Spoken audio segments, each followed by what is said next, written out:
हर रात प्रिया को अपने प्यारे कुत्ते शेरू के साथ शांति और सुकून मिलता था। उसका वफादार साथी उसके बिस्तर के पास चुपचाप सोता था। लेकिन उस सुबह कुछ ऐसा बदला जिसने उसकी दुनिया हिला दी। प्रिया जब सोकर उठी तो उसे अपने शरीर में एक गहरी बेचैनी महसूस हुई।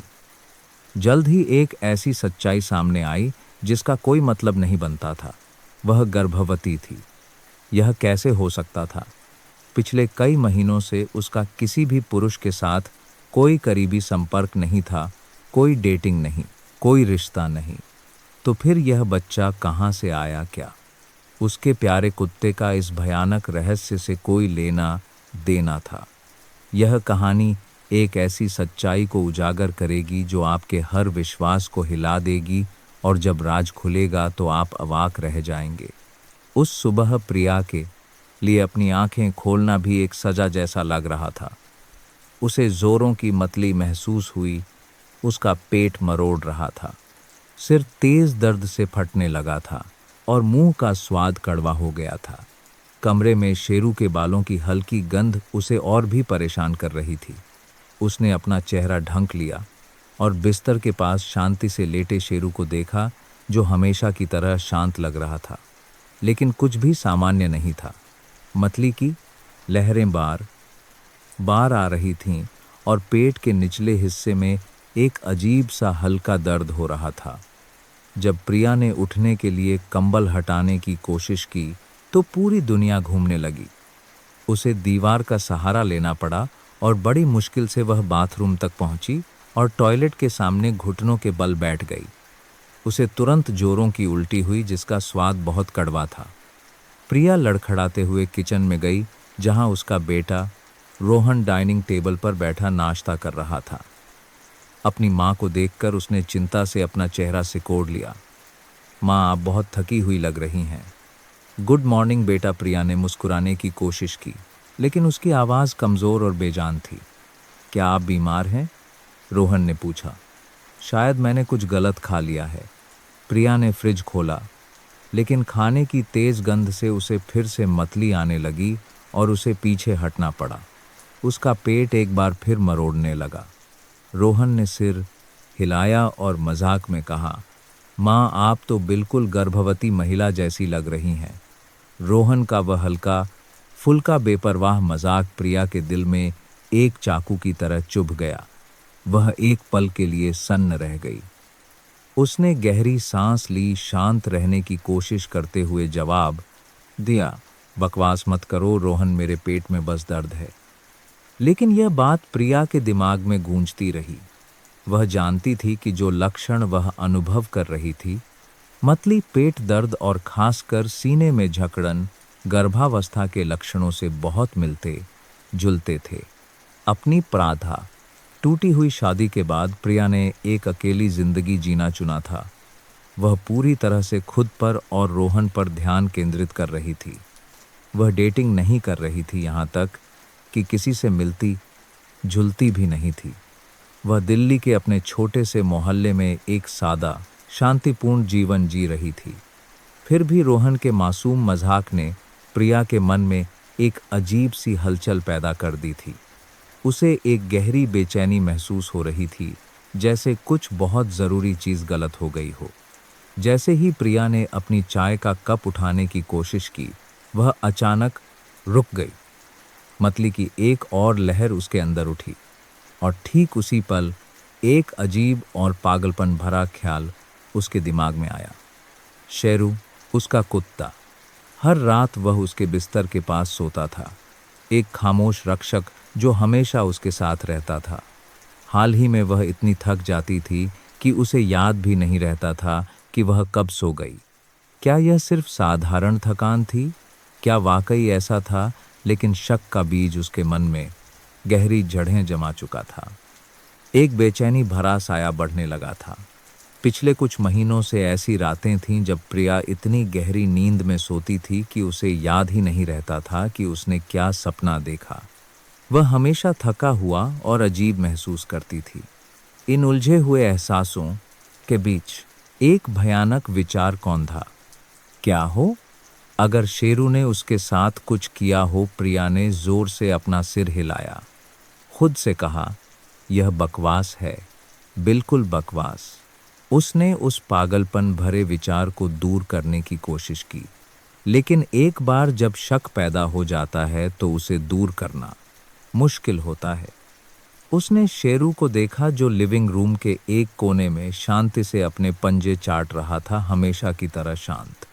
शेरू ने सिर उठाकर उसे देखा। उसकी मासूम आंखों ने प्रिया को पहले से कहीं ज्यादा डरा दिया। एक सिहरन उसकी रीढ़ में दौड़ गई। नहीं, इस विचार को रोकना होगा, उसने खुद से कहा। प्रिया जल्दी से अपने कमरे में गई, कपड़े बदले, अपना पर्स और स्कूटर की चाबियां लीं। रोहन, माँ थोड़ी देर के लिए बाहर जा रही है, कुछ चाहिए हो तो फोन करना। ठीक है माँ, रोहन ने अपने फोन की स्क्रीन से नजरें हटाए बिना जवाब दिया। दवा की दुकान के रास्ते में स्कूटर खामोशी में डूबा हुआ था। प्रिया धीरे धीरे गाड़ी चला रही थी, लेकिन उसका दिमाग विचारों के जंजाल में फांसा हुआ था। सब कुछ बहुत उलझा हुआ था। जो लक्षण वह अनुभव कर रही थी, मतली पेट दर्द, गंध के प्रति संवेदनशीलता, शायद सिर्फ लू लगने की वजह से हो सकते थे। वह यही मानना चाहती थी, लेकिन आज सुबह शेरू की अजीब निगाहें उसके दिमाग में घूम रही थीं। क्या मैं पागल हो रही हूँ? प्रिया ने खुद से बुदबुदाया और दवा की दुकान के सामने स्कूटर रोका। उसने जितना हो सके स्वाभाविक दिखने की कोशिश की, जल्दी से अंदर गई और सीधे प्रेगनेंसी टेस्ट किट वाले काउंटर पर पहुंची। कांपते हाथों से उसने एक किट चुनी और भुगतान के लिए काउंटर पर गई। कर्मचारी ने उसे उत्सुकता से देखा, लेकिन प्रिया ने उनकी नज़रों से बचते हुए जल्दी से भुगतान किया और बाहर निकल गई। घर पहुंचते ही प्रिया सीधे बाथरूम में चली गई। रोहन अभी भी अपने कमरे में व्यस्त था, उसे कुछ भी पता नहीं था। प्रिया ने बाथरूम का दरवाज़ा बंद किया और वहीं खड़ी रह गई। उसने अपने हाथ में प्रेगनेंसी टेस्ट किट को देखा, जैसे कि उसमें सारे जवाब छिपे हों। उसका दिल जोर जोर से धड़क रहा था, हाथ ठंडे और पसीने से भीगे हुए थे। बस जांच के लिए उसने खुद को तसल्ली दी, बस यह पक्का करने के लिए। उसने सावधानी से निर्देशों का पालन किया, फिर टेस्ट किट को सिंक पर रख दिया, ठंडे फर्श पर बैठ गई और चुपचाप इंतजार करने लगी। कुछ मिनटों के बाद उसने परिणाम देखने की हिम्मत जुटाई। 2 लाइनें, 2 साफ लाइनें। प्रिया को लगा जैसे उसके पैरों के नीचे से जमीन खिसक गई हो। टेस्ट किट उसके हाथ से फिसलकर टाइल वाले फर्श पर गिर गया। वह सांस नहीं ले पा रही थी, उसका शरीर कांपने लगा। उसकी आंखें उन 2 गुलाबी लाइनों पर टिकी थीं। नहीं, यह नहीं हो सकता, यह बकवास है, वह लगभग न सुनाई देने वाली आवाज में फुसफुसाई। यकीन नहीं होता, यह असंभव है। वह गर्भवती थी, लेकिन कैसे 7 महीने से ज्यादा हो गए थे। उसका किसी के साथ कोई संबंध नहीं था। तलाक के बाद प्रिया ने अपना दिल पूरी तरह से बंद कर लिया था, सिर्फ अपनी जिंदगी पर ध्यान दे रही थी। कोई डेटिंग नहीं, कोई किस नहीं, कुछ भी नहीं। तो यह कैसे हो सकता था? तभी शेरू ने बाथरूम के दरवाजे पर अपने पंजे से खरोंचा और धीरे से भौंका। प्रिया हिली नहीं, वह फर्श पर गिरे टेस्ट को देखती रही। उसका दिल तेजी से धड़क रहा था। उसके दिल का एक कोना अभी भी उम्मीद कर रहा था कि यह टेस्ट खराब है, कि यह सिर्फ एक गलती है, लेकिन उसे पुष्टि करनी थी। कांपते हाथों से उसने अपना फ़ोन उठाया और पास के एक निजी क्लिनिक को फ़ोन किया। मुझे तुरंत खून की जांच करवानी है, कृपया। उसने अपनी बढ़ती चिंता को छिपाते हुए अपनी आवाज़ को जितना हो सके शांत रखने की कोशिश की। उसका दिमाग घूम रहा था। उसने जल्दी से नहाया और कपड़े बदले, अपने धड़कते दिल को शांत करने की कोशिश की। रोहन, माँ फिर से थोड़ी देर के लिए बाहर जा रही है, मैं जल्दी वापस आ जाऊंगी। ठीक है माँ। बच्चा अभी भी अपने खेल में मग्न था। प्रिया को याद भी नहीं कि वह क्लिनिक तक कैसे पहुंची। जब वह होश में आई तो वह अस्पताल में थी। एक नर्स ने उसका नाम प्रिया शर्मा पुकारा और उसे खून लेने वाले कमरे में ले गई। जांच जल्दी हो गई, उसे सुई चुभने का एहसास भी नहीं हुआ। उसके बाद प्रिया वेटिंग रूम में बैठ गई। उसके दिमाग में सिर्फ एक ही ख्याल बार बार घूम रहा था, यह सच नहीं हो सकता, यह नहीं हो सकता। कुछ घंटों बाद डॉक्टर ने उसे अपने केबिन में बुलाया। कमरा शांत था और डॉक्टर ने शांत लेकिन दयालु चेहरे से उसका अभिवादन किया। उन्होंने मेडिकल रिपोर्ट खोली और कहा, प्रिया जी, आपके खून की जांच के परिणाम आ गए हैं। बधाई हो, आप गर्भवती हैं। प्रिया पूरी तरह से सन्न रह गई। वे शब्द असली नहीं लग रहे थे, वे हवा में गूंजती एक प्रतिध्वनि की तरह थे। यह नहीं हो सकता, उसने कहा। उसका गला रूंध गया। डॉक्टर ने आश्चर्य से उसकी अप्रत्याशित प्रतिक्रिया को देखा। यह परीक्षण बहुत सटीक है। आप लगभग 2 महीने की गर्भवती हैं। यह बकवास है। प्रिया ने सिर हिलाया, अपने गले की घुटन को निगलने की कोशिश करते हुए। मैंने 8 महीने से ज़्यादा समय से किसी के साथ संबंध नहीं बनाया है। डॉक्टर ने उसे कुछ देर तक देखा, जैसे यह पता लगाने की कोशिश कर रहा हो कि यह सच है या सिर्फ एक गलती। क्या आप निश्चित हैं? बिल्कुल। प्रिया अपनी आवाज़ को ऊंचा होने से नहीं रोक सकी। उसने शांत होने के लिए एक गहरी सांस ली, लेकिन ऐसा लगा जैसे पूरी दुनिया उलट पुलट हो रही है।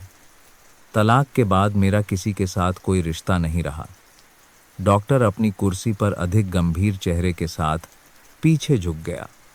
फिर उन्होंने सावधानी से कहा, अगर आपने वास्तव में इस दौरान कोई यौन संबंध नहीं बनाया है तो शायद आपको पुलिस को सूचित करना चाहिए। पुलिस एक ठंडी लहर प्रिया की रीढ़ में दौड़ गई। यह भी संभव है कि कुछ अनचाहा हुआ हो सकता है कि आपको किसी दवा के कारण बेहोशी की स्थिति में या मानसिक आघात के कारण याद न हो। आपको उस संभावना पर भी विचार करना चाहिए। वह चुपचाप बैठी रही, गहरे सदमे में। यह विचार कि उसके साथ कुछ भयानक हुआ हो और उसे पता भी न हो, बहुत डरावना था। सच जैसा नहीं लग रहा था, लेकिन अब वह इससे बच नहीं सकती थी। उसे इसका सामना करना था। डॉक्टर ने उसे चोट न पहुंचाने के लिए सावधानी से बात जारी रखी। प्रिया जी, मैं आपको सलाह दूंगा कि आप निकटतम पुलिस स्टेशन में जाकर औपचारिक रूप से रिपोर्ट दर्ज कराएं। वह अभी भी चुप बैठी थी, समय जैसे रुक गया था।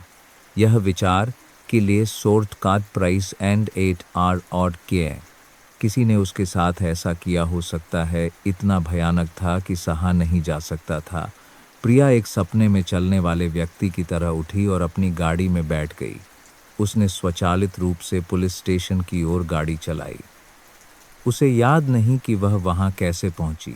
उसे यह भी नहीं पता था कि उसने गाड़ी कैसे पार्क की। बस इतना पता था कि जब उसने दरवाज़ा खोला और अंदर कदम रखा तो उसके पैर इतने कांप रहे थे कि वह गिरना चाहती थी। मैं एक मामले की रिपोर्ट करना चाहती हूँ, शायद एक यौन उत्पीड़न का मामला।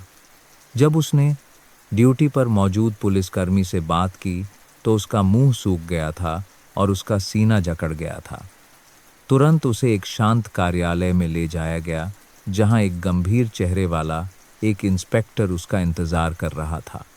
इंस्पेक्टर ने पूछा, प्रिया शर्मा जी, क्या आप मुझे बता सकती हैं कि क्या हुआ? प्रिया ने एक गहरी सांस ली, अपने विचारों को व्यवस्थित करने की कोशिश की। आज मुझे पता चला कि मैं गर्भवती हूँ, लेकिन पिछले 8 महीनों में मेरा किसी के साथ कोई संबंध नहीं रहा है। मुझे बिल्कुल नहीं पता कि क्या हुआ। इंस्पेक्टर ने ध्यान से उसकी बात सुनी और सावधानी से नोट्स लिए। क्या आप वाकई निश्चित हैं? क्या कभी आपने शराब पी है या आपकी याददाश्त धुंधली हो? प्रिया ने जोर से सिर हिलाया। मुझे यकीन है। मेरा 8 महीने पहले तलाक हो गया था और उसके बाद मैं किसी से नहीं मिली। क्या आप अक्सर बाहर जाती हैं, पार्टियों में, या नशीली दवाओं का उपयोग करती हैं? उसने शांति से जवाब दिया। मैं घर से काम करती हूँ। मेरी दिनचर्या में सिर्फ मेरा बेटा रोहन और मेरा कुत्ता शेरू शामिल हैं। इंस्पेक्टर ने सोचते हुए अपनी ठुड्डी मलाई। यह एक बहुत ही खास मामला है क्या? आपको कभी अपनी याददाश्त में कुछ अजीब लगा है? उदाहरण के लिए भ्रम के क्षण। प्रिया नहीं कहने वाली थी, लेकिन झिझक गई। शेरू की छवि उसके दिमाग में कौन थी? हमेशा थकी हुई अवस्था में जागने की यादें। सुबह की थकावट, जैसे कि वह पूरी रात जागी हो, लेकिन उसे कुछ भी याद नहीं था। कभी कभी मैं इतनी गहरी नींद में सोती हूँ कि मुझे याद नहीं रहता कि मैं कब सो गई। इंस्पेक्टर ने गंभीरता से नोट्स लिए। अगर आपको वास्तव में कोई याद नहीं है, तो हमें हर संभावना पर विचार करना होगा। तो अब मुझे क्या करना है? प्रिया ने चिंता से पूछा। हम जांच शुरू करेंगे। सबसे पहले हमें एक सटीक बयान चाहिए और संबंधित सुराग खोजने होंगे। आपने अपने बेटे और अपने कुत्ते के बारे में बात की है ना? क्या वे उस समय आपके साथ घर पर थे? हाँ, रोहन हमेशा घर पर रहता है। वह अब 16 साल का है और शेरू हर रात मेरे कमरे में सोता है। इंस्पेक्टर ने लिखना बंद कर दिया। कुत्ता आपके साथ एक ही कमरे में सोता है? हाँ, वह हमेशा मेरे बिस्तर के पास सोता है। इंस्पेक्टर ने कुछ और बातें लिखीं और फिर सतर्क चेहरे से उसकी आंखों में देखा। हम हर चीज की जांच करेंगे, मैं आपसे इसका वादा करता हूँ। प्रिया का दिल पागलों की तरह धड़क रहा था। उसे सांस लेने में भी मुश्किल पागलों हो रही थी। उसके हाथ कांप रहे थे। यह एक बुरे सपने जैसा था, और चाहे वह कितनी भी कोशिश कर ले, उसके दिमाग में शेरू की एक छवि लगातार घूम रही थी। वह निगाह जो हमेशा बिस्तर के पास चुपचाप और ध्यान से लेटी रहती थी।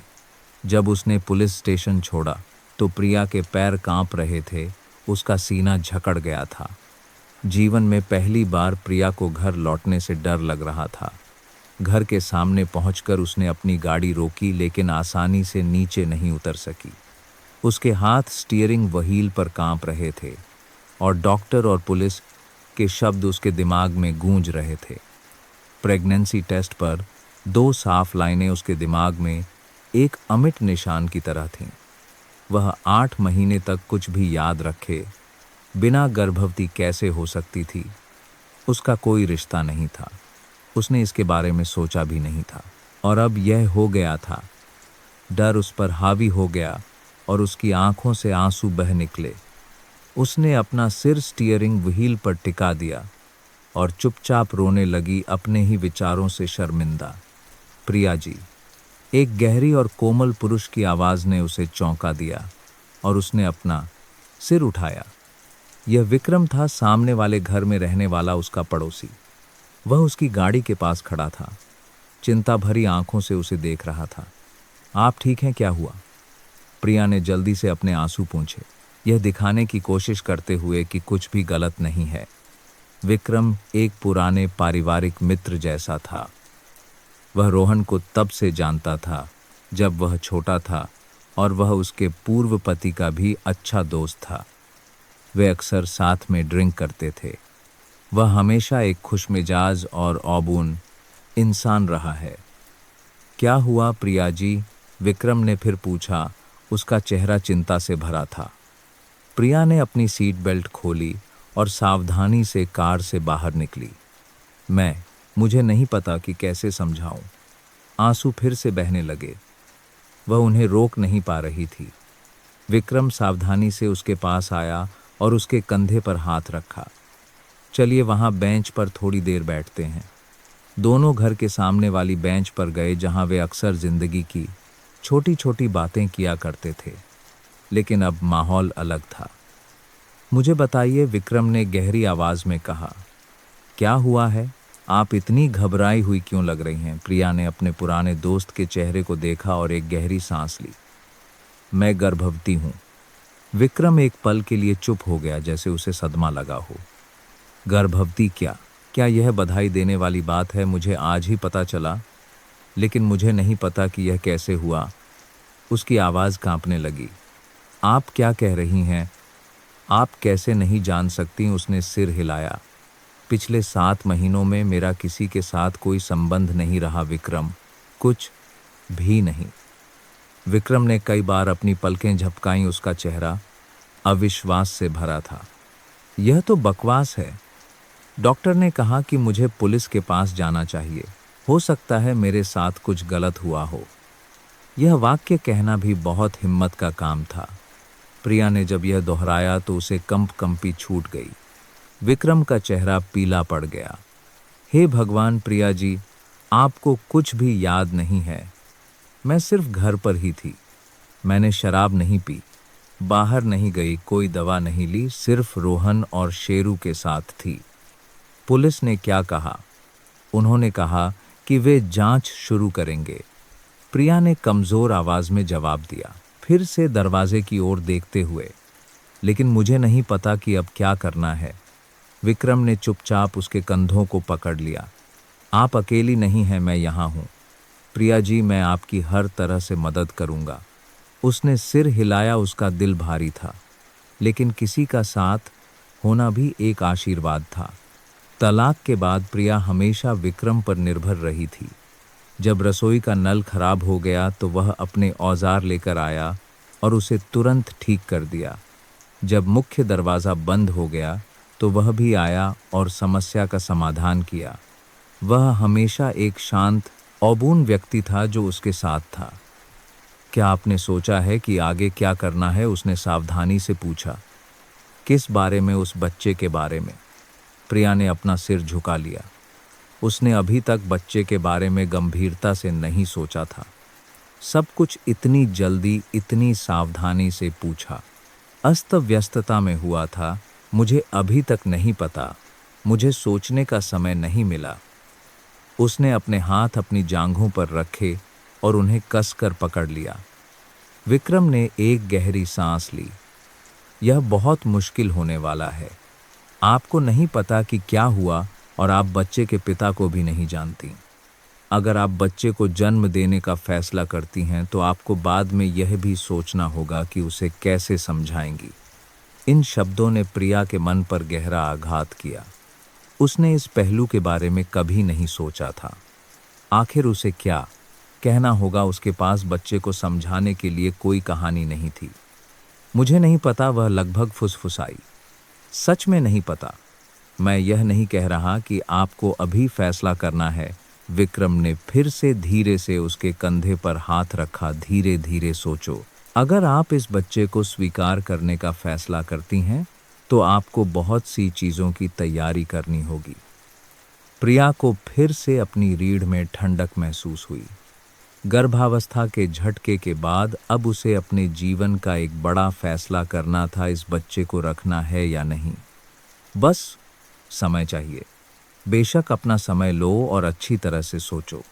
अगर तुम्हें किसी चीज़ की ज़रूरत हो तो मुझे किसी भी समय बताना। रोहन की देखभाल करना हो या घर का काम, मैं तुम्हारी हर चीज़ में मदद करूँगा। प्रिया ने कृतज्ञता भरी आंखों से विक्रम को देखा। उसका गला रूंध गया। विक्रम हमेशा उसके साथ था, एक सच्चा दोस्त। तुम्हारा बहुत बहुत धन्यवाद। वह मुस्कुराया। सब कुछ ठीक हो जाएगा प्रिया जी, मैं वादा करता हूँ। प्रिया यह मानना चाहती थी, लेकिन जब उसने विक्रम को सड़क पार करके अपने घर वापस जाते देखा तो उसका दिल और भी भारी हो गया। कुछ भी ठीक नहीं था। कुछ भी समझ में नहीं आ रहा था। जब वह घर में दाखिल हुई तो उसके पैर शीशे की तरह भारी थे। उसे अभी भी नहीं पता था कि रोहन को कैसे बताएगी। उसका सीना इतना जकड़ा हुआ था कि सांस लेना मुश्किल हो रहा था। शेरू अपनी पूंछ हिलाता हुआ उसके पास आया। उसने धीरे से कुत्ते के सिर को सहलाया, बुरे विचारों को दूर करने की कोशिश की। उसे मजबूत बनना था। उसे सच्चाई बतानी थी, इससे पहले कि उसका बेटा खुद पता लगा ले। उसने एक गहरी सांस ली और लिविंग रूम में चली गई।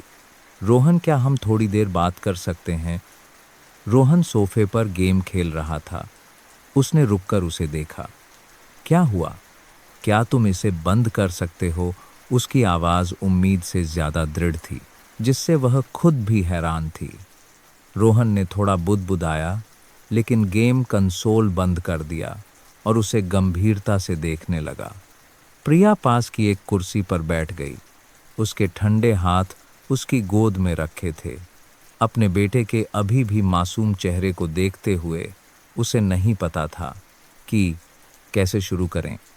आज माँ को एक बात पता चली है, लेकिन मुझे नहीं पता कि कैसे कहूँ। रोहन की आंखें जल्दी से चिंता में बदल गईं। आप बीमार हैं? नहीं, वह बात नहीं है। वह रुकी, सारी हिम्मत जुटाकर। माँ गर्भवती है।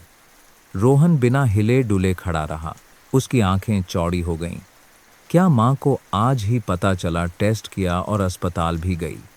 उसने उन आंसुओं को रोकने की कोशिश की जो बहने वाले थे, और जारी रखा, माँ गर्भवती है। उसका बेटा काफी देर तक चुप रहा, जैसे कि वे शब्द सच न हो। वह स्तब्ध था। लेकिन कैसे? प्रिया ने उसकी नजरों से बचते हुए कहा। उसके चेहरे पर शर्मिंदगी का भाव फैल गया। माँ को भी नहीं पता, मुझे नहीं पता कि क्या हुआ। लेकिन माँ, आपने वह दवा नहीं ली। वह भ्रमित थी। कौन सी दवा? गर्भनिरोधक गोली। मुझे वह गोली क्यों लेनी चाहिए? मेरा कोई बॉयफ्रेंड नहीं है और मैं किसी से नहीं मिलती। मैं बाहर भी नहीं जाती। रोहन ने अपना सिर नीचे कर लिया, बस अपनी उंगलियों से खेलते हुए, और चुप रहा। उसके चेहरे का भाव ऐसा था जैसे उसने कुछ ऐसा कह दिया हो जो उसे नहीं कहना चाहिए था। मुझे बस लगा कि आप नहीं चाहती। क्या नहीं चाहती? उसने अपना सिर झुकाकर पूछा। कुछ नहीं, आप भूल जाइए।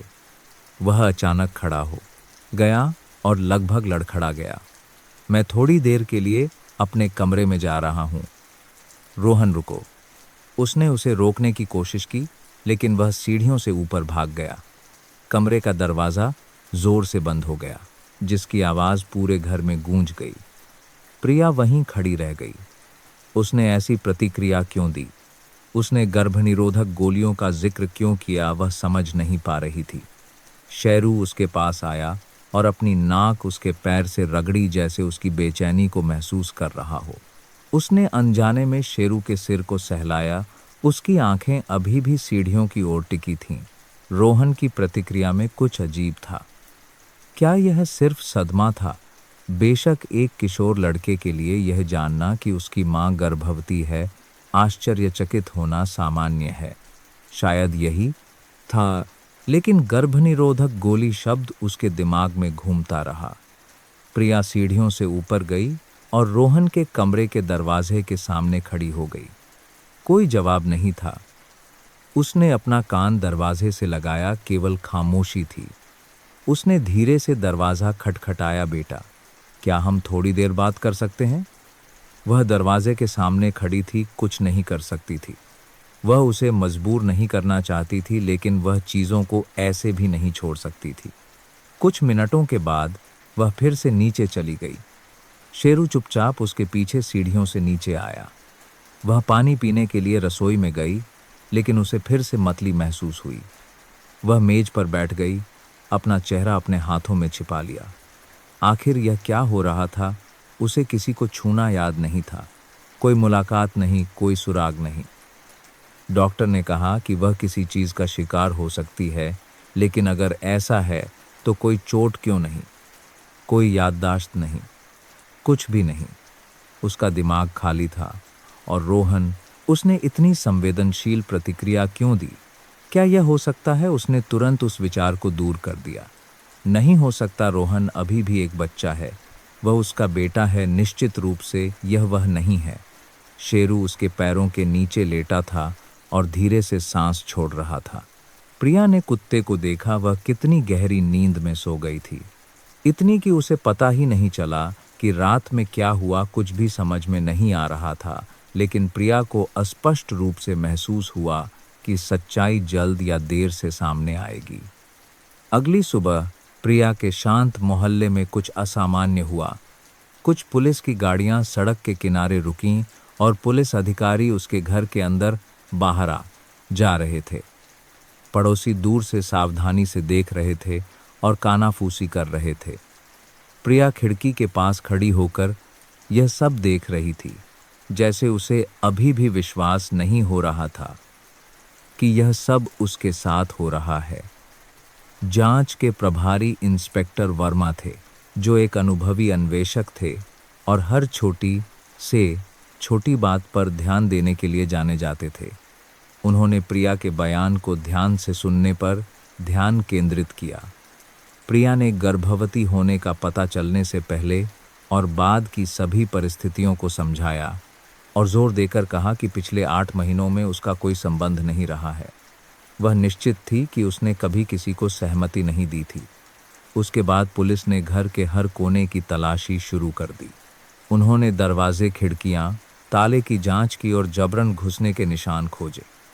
अगर किसी के अवैध रूप से घर में घुसने का कोई सबूत मिलता तो यह एक सुराग हो सकता था, लेकिन सब कुछ सामान्य था, कोई नुकसान नहीं, कोई निशान नहीं। ऐसा लग रहा था जैसे कोई आया ही न हो। इंस्पेक्टर वर्मा ने सोचा कि इस मामले को सुलझाने के लिए कल्पना से परे संभावनाओं पर भी विचार करना होगा। उन्होंने पड़ोसी घरों से सुरक्षा कैमरे के फुटेज इकट्ठा करने का फैसला किया। प्रिया के घर में कैमरा नहीं था, लेकिन उसके सामने वाले पड़ोसी विक्रम के घर में था। विक्रम ने बहुत सहयोग किया। वह इंस्पेक्टर वर्मा को लिविंग रूम में ले गया, उन्हें कैमरा स्क्रीन दिखाई और सभी वीडियो देने पर सहमत हो गया, यह कहते हुए कि वह प्रिया की मदद करना चाहता है। उसका कैमरा गली और आसपास के क्षेत्र को कवर करता था, इसलिए अगर कोई प्रिया के घर में घुसा था तो वह निश्चित रूप से रिकॉर्ड हो गया होगा। जांच दल ने मेडिकल टीम द्वारा अनुमानित गर्भावस्था के समय के आधार पर कई हफ्तों के वीडियो की नकल की। यह एक बहुत ही सावधानीपूर्वक और धैर्य की आवश्यकता वाला काम था। इस बीच पुलिस ने पड़ोसियों से भी बात की। सभी पड़ोसियों ने प्रिया को एक शांत और परिवार उन्मुख व्यक्ति के रूप में वर्णित किया। उसके यहाँ शायद ही कोई मेहमान आता था और कोई असामान्य संकेत भी नहीं थे। सामान्य बयान यह था कि हाल के महीनों में कोई विशेष हलचल नहीं हुई थी। इंस्पेक्टर वर्मा ने हर बयान को ध्यान से दर्ज किया, लेकिन सबसे महत्वपूर्ण सवाल अभी भी बना हुआ था। अगर कोई जबरन नहीं घुसा और किसी ने कुछ भी असामान्य नहीं देखा, तो आखिर यह किसने किया? उन्होंने प्रिया के बेटे रोहन से सीधे बात करने का फैसला किया। रोहन पीले चेहरे और गहरी धांसी आंखों के साथ सीढ़ियों से नीचे आया। वह सोफे पर बैठ गया, लेकिन इंस्पेक्टर की आंखों में देखने की हिम्मत नहीं कर सका। रोहन, क्या तुम अक्सर बाहर जाते हो? दोस्तों के साथ घूमने या सप्ताहांत में अपने पिता के घर जाने के लिए? इंस्पेक्टर वर्मा ने धीरे से पूछा। नहीं, मैं लगभग बाहर नहीं जाता।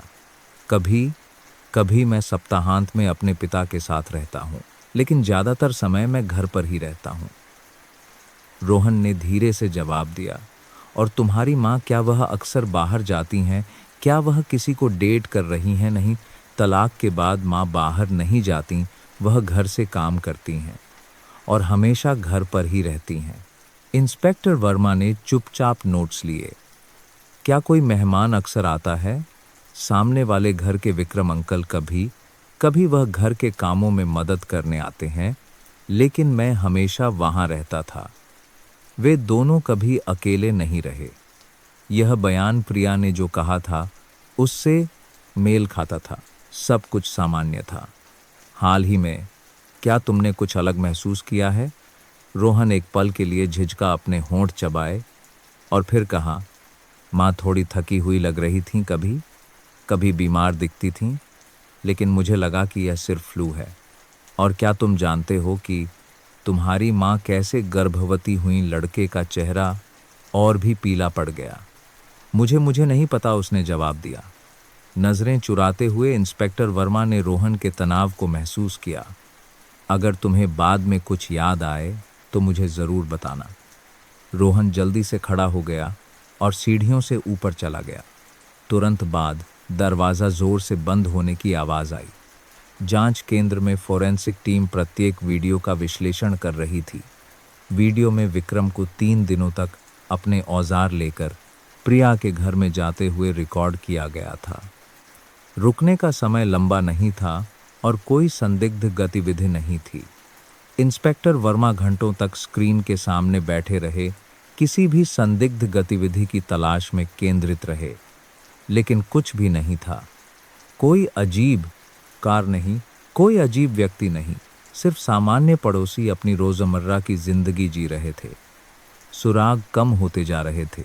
जबरन घुसने का कोई निशान नहीं, कोई संदिग्ध व्यक्ति नहीं, कोई गवाह नहीं। ऐसा लग रहा था जैसे अपराधी मौजूद ही नहीं था या पहले से ही उस घर में था। प्रिया खिड़की से बाहर देख रही थी, लेकिन उसकी आंखें खाली थीं। उसके हाथ में चाय का कप ठंडा हो गया था और उसका दिमाग जवाब की तलाश में लगातार घूम रहा था। वह गर्भवती कैसे हो सकती थी? आखिर यह कैसे हो सकता था? उसने अपनी आंखें बंद कीं और अपनी याददाश्त खंगालने की कोशिश की, लेकिन उसका दिमाग खाली था। उसे केवल घर, सुपरमार्केट, रोहन और शेरू की नीरस जिंदगी याद थी। कोई विशेष घटना नहीं, कोई पार्टी नहीं, किसी से कोई संपर्क नहीं। फिर भी उसके पेट में एक जीवन पल रहा था। हालांकि अभी भी छोटा था, लेकिन स्पष्ट रूप से मौजूद था। वह और बच्चे नहीं चाहती थी, रोहन ही काफी था, और उसने सोचा था कि वह सब कुछ अनुभव कर चुकी है। लेकिन जब उसने अपना हाथ अपने पेट पर रखा तो उसे एक गर्मजोशी का एहसास हुआ। ऐसा लगा जैसे कोई अंदर से धीरे से सहला रहा हो, उसके दिल को हिला रहा हो। प्रिया ने सिर हिलाया। उस भावना में डूबना नहीं था। उसे यह भी नहीं पता था कि बच्चे का पिता कौन है, नहीं उसे यह पता था कि यह गर्भावस्था कैसे हुई। अगर यह एक अपराध था तो क्या? अगर ऐसा है तो वह ऐसे बच्चे से कैसे प्यार कर सकती है? बाद में बच्चे को कैसे समझाना होगा? एक आंसू लुढ़क गया, लेकिन उसने जल्दी से उसे पोंछ लिया। वह कमज़ोर नहीं दिखना चाहती थी, उसे मजबूत बनना था। उसने पुलिस को वह सब कुछ बता दिया था जो वह कह सकती थी, वह सब कुछ जो उसे याद था, लेकिन अभी भी कोई जवाब नहीं था। केवल एक चीज़ उसे याद थी कि वह हमेशा थकी रहती थी, लेकिन कौन कभी कभी थका हुआ नहीं होता, या उस थकान में कोई सच्चाई छिपी थी। प्रिया ने फिर से अपनी आंखें बंद कर ली। अंधेरा बेडरूम, शांत रात, शेरू बिस्तर के पास सो रहा था। सब कुछ सामान्य था। तो यह क्यों हुआ? उसने फिर से अपने पेट को देखा। अभी भी उस गर्मजोशी को महसूस कर रही थी। स्पष्ट रूप से एक जीवन था, लेकिन संदेह भी बढ़ रहा था, और उसे अभी भी उस संदेह का सामना करने की हिम्मत नहीं मिली थी। प्रिया ने बच्चे के बारे में न सोचने की कोशिश की। हर दिन वह खुद से कहती, भावनात्मक रूप से मत जुड़ो, यह सिर्फ एक गलती है, एक बुरा सपना है। लेकिन उसके दिल की गहराई में उस जीवन को अनदेखा करना यूं मुश्किल हो रहा था। जब रात होती और आसपास शांत हो जाता तो एक अकथनीय शांति उसे घेर लेती, जैसे कि वह बच्चा उसे किसी तरह का आराम दे रहा हो। कभी कभी उसे ऐसा लगता जैसे इस सब का कोई छिपा हुआ अर्थ हो। हालांकि जब सूरज उगता तो संदेह एक काले साये की तरह फिर से हावी हो जाता। बच्चे का पिता कौन था? यह कैसे हुआ? समय उसका इंतजार नहीं कर रहा था। उसका पेट धीरे धीरे बढ़ रहा था, और प्रिया जानती थी कि उसे जल्द ही गर्भावस्था को जारी रखने या इसे समाप्त करने का फैसला करना होगा। कोई जवाब नहीं, कोई स्पष्टता नहीं। डर और भ्रम हमेशा उसके साथ थे। पुलिस की जांच जारी रही, लेकिन धीमी गति से। इंस्पेक्टर वर्मा और उनकी टीम ने वीडियो का विश्लेषण करना, बयानों की फिर से जांच करना और प्रिया के शब्दों पर फिर से विचार करना जारी रखा। लेकिन कोई नया सुराग नहीं, कोई संदिग्ध नहीं, कुछ भी नहीं। सब कुछ एक घने कोहरे में ढका हुआ लग रहा था। प्रिया ने अपनी सामान्य दिनचर्या बनाए रखने की कोशिश की। उसने घर से काम किया, सफाई की, खाना बनाया और अपने बेटे रोहन और प्यारे कुत्ते शेरू की देखभाल की। लेकिन कुछ भी पहले जैसा नहीं था। बाहरी दुनिया वैसी ही दिखती थी, लेकिन अंदर से वह पूरी तरह से बदल चुकी थी। कभी कभी वह बच्चे को जन्म देकर उसे गोद देने के बारे में सोचती, क्योंकि यह वह नहीं था जिसकी उसने योजना बनाई थी, न ही यह वह था जो वह चाहती थी। और सबसे बढ़कर वह बच्चे को यह भी नहीं समझा सकती थी कि उसका पिता कौन है। लेकिन ऐसे दिन भी थे जब वह सब कुछ खत्म करना चाहती थी।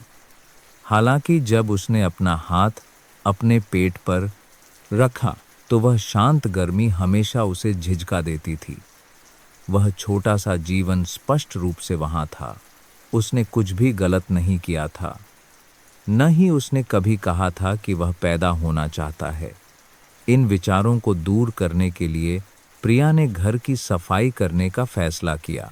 उसने कपड़े धोए, घर में झाड़ू पोंछा किया और रसोई के हर कोने को साफ किया। उस सप्ताहांत रोहन अपने पिता के घर पर था, इसलिए उसने अपने बेटे के कमरे को साफ करने का फैसला किया। कमरा हमेशा की तरह बहुत गंदा था। कपड़े बेतरतीब पड़े थे, बेमेल मोजे, उलझे हुए ईयरफोन। वह धीरे से मुस्कुराई। रोहन सफाई में कभी अच्छा नहीं था। जब वह टी शर्ट्स को तह लगा रही थी तो उसकी नज़र एक लाल रंग के कपड़े पर पड़ी। यह कपड़ों के ढेर के नीचे छिपा हुआ था और पहले तो उसने सोचा कि यह कोई पुराना रूमाल है, लेकिन जिस पल उसने उसे बाहर निकाला उसका पूरा शरीर जम गया। यह उसकी पैंटी थी, कोई साधारण पैंटी नहीं, बल्कि लाल रंग की वह पैंटी जो उसे बहुत पसंद थी। प्रिया का दिल तेजी से धड़कने लगा। उसके हाथ कांप रहे थे। वह उसे काफी देर तक देखती रही। क्यों यह यहाँ क्यों थी? उसकी पैंटी रोहन के कपड़ों के ढेर में क्यों थी? सदमे में उसने पैंटी ऐसे गिरा दी जैसे उसने कुछ गर्म छू लिया हो। यह दराज में टी शर्ट्स के बीच साफ दिखाई दे रही थी। कमरे में एक भारी और भयानक खामोशी छा गई। प्रिया एक कदम पीछे हटी। उसका दिमाग किसी तार्किक व्याख्या की तलाश में पागलों की तरह दौड़ रहा था। हो सकता है धोते समय कपड़े मिल गए हों, हो सकता है रोहन ने गलती से रख दिया हो सकता है वह यही मानना चाहती थी। लेकिन जिस तरह से पैंटी रखी गई थी, वह सिर्फ गलती से वहां नहीं पहुंची थी। उसे सावधानी से तह करके टी शर्ट्स के बीच छिपाया गया था। यह कोई साधारण गलती नहीं थी। प्रिया का दिल जोर जोर से धड़क रहा था। उसे ऐसा लगा जैसे वह अपने दिल की धड़कन अपने कानों में सुन सकती है। उसने नकारात्मक विचारों को दूर करने की कोशिश की, लेकिन वह छवि उसके दिमाग में बार बार आती रही। यह वहां क्यों थी? क्या रोहन क्यों? और फिर कुछ यादें उसके दिमाग में कौन थीं? अजीब नजरें, लंबी खामोशियां। उसने जोर से अपना सिर हिलाया नहीं। ऐसे बेतुके विचार रखना, सोचना भी पाप था। रोहन उसका बेटा था। प्रिया बस यही उम्मीद कर रही थी कि यह एक गलती है, एक संयोग है, सिर्फ एक गलतफहमी है। लेकिन संदेह का बीज बोया जा चुका था और उसके साथ एक खामोश लेकिन गहरा डर बढ़ रहा था। प्रिया बिस्तर के किनारे बैठ गई। एक गहरी सांस ली। शांत रहना था, अच्छी तरह से सोचना था। लेकिन कमरा अचानक छोटा अंधेरा लगने लगा और उसके अंदर जो बढ़ रहा था वह सिर्फ बच्चा नहीं था, बल्कि एक गहरा अमिट पूर्वाभास था। नहीं हो सकता। प्रिया ने अपना हाथ अपने मुंह पर रखा और फुसफुसाई, लेकिन रोहन के दराज में लाल पैंटी की छवि उसके दिमाग से मिट नहीं सकती थी। उसका बेटा हमेशा एक अच्छा, विनम्र, सम्मानजनक और कोमल बच्चा था, लेकिन हाल ही में वह कम बात करने लगा था, आहत लग रहा था। और जब उसने सुना कि वह गर्भवती है तो उसकी प्रतिक्रिया बहुत कठोर थी। अब जब वह पीछे मुड़कर देखती है तो कुछ बहुत अजीब था। उसने फिर से जोर से अपना सिर हिलाया। ऐसा नहीं सोचना था, वह उसका बेटा था। लेकिन उस इनकार में भी एक अकथनीय बेचैनी बनने लगी थी। प्रिया को अपनी रीढ़ में एक ठंडी हवा का झोंका महसूस हुआ। अगर वह भयानक संदेह सच था तो सब कुछ एक पहेली की तरह जुड़ जाएगा। रोहन का अजीब व्यवहार, गर्भनिरोधक गोलियों के बारे में सवाल, बहुत संवेदनशील प्रतिक्रिया। वह लगभग गिर गई और उसे दराज का सहारा लेना पड़ा। चक्कर आने लगे, मतली फिर से शुरू हो गई। कमरा घूमने लगा। प्रिया ने शांत होने की कोशिश की, लेकिन उसके दिमाग में जो बात आ रही थी वह इंस्पेक्टर वर्मा के शब्द थे। अगर यह किसी बाहरी व्यक्ति द्वारा नहीं किया गया था तो यह घर के किसी व्यक्ति द्वारा किया जा सकता था। प्रिया ने फिर से उस पैंटी को देखा और फिर जैसे उस विचार को कैद करना चाहती हो, उसने जोर से दराज बंद कर दिया। उसका दिल जोर जोर से धड़क रहा था और डर उसके हर कदम का पीछा कर रहा था। चाहे वह कितना भी इनकार करने की कोशिश करे, वह संदेह दूर नहीं हुआ। वह रात बहुत लंबी थी। प्रिया बिस्तर पर लेटी छत को घूर रही थी। उसका दिल इतनी तेजी से धड़क रहा था कि ऐसा लग रहा था जैसे वह पूरे कमरे में गूंज रहा हो। जब भी वह अपनी आंखें बंद करती तो उस दराज की छवि वापस आ जाती। चाहे वह विचार कितना भी बेतुका क्यों न हो। वह सवाल उसके कान में फुसफुसाता रहा, क्या रोहन का इससे कोई लेना देना है? सिर्फ यह सोचने से ही उसे बहुत बुरा लग रहा था। वह उसका बेटा था, एक बच्चा जिसे उसने पूरे दिल से प्यार किया था, पाला पोसा था। फिर भी वह संदेह दूर नहीं हुआ। वह पैंटी रोहन के दराज में क्यों थी? उसने कुछ क्यों नहीं कहा? वह इतना चिंतित क्यों दिख रहा था? अगली सुबह जब सूरज की रोशनी खिड़की से आई तो प्रिया ने सामना करने का फैसला किया। उसे सीधे पूछना था, उसे अपने कानों से सच सुनना था। उसने दोपहर तक इंतजार किया। जब रोहन अपने पिता के घर से लौटा, उसने थके हुए चेहरे से अपना बैग सोफे पर फेंक दिया और कहा, माँ मैं आ गया। बेटा क्या हम थोड़ी देर बात कर सकते हैं? उसकी आवाज़ उम्मीद से ज़्यादा दृढ़ थी और प्रिया खुद भी हैरान थी। रोहन ने उसे आश्चर्य से देखा। माँ की आवाज़ हमेशा से अलग थी। क्या हुआ माँ? के कमरे में चलो। एक और शब्द कहे बिना प्रिया सीढ़ियों से ऊपर चली गई। उसने अपनी भावनाओं को दबाया और चली गई। रोहन भ्रमित चेहरे के साथ उसके पीछे हो लिया।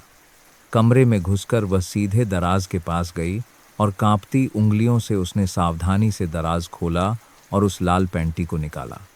फिर वह रोहन का सामना करने के लिए मुड़ी। उसके हाथ में पैंटी थी, उसकी आंखें दृढ़ थीं। क्या तुम मुझे समझा सकते हो कि ये यहाँ क्यों है? रोहन का चेहरा सफ़ेद पड़ गया। उसने पैंटी को घूर कर देखा जैसे उसने उसे पहली बार देखा हो। एक शब्द भी नहीं बोल सका। कल माँ ने इसे तुम्हारे दराज में पाया, यह मेरा है। यह वहाँ क्यों था? प्रिया की आवाज़ कांप रही थी, लेकिन उसने शांत रहने की कोशिश की। रोहन एक कदम पीछे हट गया। उसकी आंखें और भी चौड़ी हो गईं। मुझे नहीं पता, मैंने इसे नहीं लिया तो यह तुम्हारी टी शर्ट्स के बीच कैसे आया? सच में माँ, मुझे सच में नहीं पता। मैंने ऐसा नहीं किया। प्रिया ने सीधे उसकी ओर देखा। वह वास्तव में आश्चर्यचकित लग रहा था, लेकिन वह निश्चित नहीं थी कि यह अपराधबोध था या सिर्फ डर। तुम मुझसे झूठ बोल रहे हो, है ना? नहीं, रोहन रो पड़ा और चिल्लाया। मैं झूठ नहीं बोल रहा हूँ। मुझे सच में नहीं पता। मुझे नहीं पता कि यह वहाँ कैसे आया। मैंने इसे माँ के कमरे से नहीं लिया। मैंने इसके साथ कुछ नहीं किया, है ना? उसका सवाल एक कांपती हुई आवाज़ में पूछा गया था। वह खुद भी उस सवाल से डर गई थी। रोहन का मुंह खुला रह गया। उसके चेहरे का भाव ऐसा था जैसे उसे विश्वास नहीं हो रहा था कि उसने अभी क्या सुना है। माँ प्लीज़, मैं उस तरह का इंसान नहीं हूँ। मैंने ऐसा बिल्कुल नहीं किया। मैं आपका बेटा हूँ। प्रिया का दिल दुखने लगा। वह विश्वास करना चाहती थी, सच में विश्वास करना चाहती थी, लेकिन वह संदेह अभी भी उसके दिल में था। तो फिर समझाओ, क्यों यह यहाँ क्यों है? रोहन ने अपने बालों को नोचा और हाँफने लगा। मैं बस अपने कपड़े बेतरतीब ढंग से फेंकता हूँ। शायद मुझे यह भी नहीं पता कि मैंने क्या फेंका है। हो सकता है कि यह धोते समय मिल गया हो, मुझे भी नहीं पता। माँ प्रिया जानती थी कि उसका बेटा बचपन से ही सफाई में अच्छा नहीं था। वास्तव में ऐसा हो सकता था, लेकिन समस्या यह थी कि वह पैंटी छिपाई गई थी। ऐसा महसूस हुआ कि यह गलती से नहीं आई थी। क्या तुम निश्चित हो कि तुमने सच में इसे नहीं लिया? मुझे यकीन है, रोहन चिल्लाया। उसकी आवाज़ कांप रही थी। सच में माँ, मैंने कुछ नहीं किया। मैं उस तरह का इंसान नहीं हूँ। अब उसके गालों पर आंसू बह रहे थे। प्रिया चुपचाप खड़ी रही। वह दौड़कर उसे गले लगाना चाहती थी, कहना चाहती थी कि वह उस पर विश्वास करती है, लेकिन उसका शरीर हिल नहीं सका। डर, भ्रम, दुख, सभी भावनाएं आपस में मिल गईं, उस पर भारी पड़ गईं। वह संदेह नहीं करना चाहती थी, लेकिन वह यह भी नहीं कर सकती थी जैसे कुछ हुआ ही न हो। वह संदेह अभी भी उसके सीने पर भारी था। रोहन चुपचाप सिसक रहा था, अपनी आस्तीन से आंसू पोंछ रहा था। माँ, आपको लगता है कि मैंने ऐसा किया है, कि मैंने आपके साथ ऐसा किया है? उसकी आवाज़ टूट गई। प्रिया चुप रही, वह जवाब नहीं दे सकी। उसका दिल पूरी तरह से भ्रम और आतंक से ढका हुआ था। रोहन फिर से सिसकने लगा, धीरे से फुसफुसाया। सच में माँ, मैंने कुछ नहीं किया।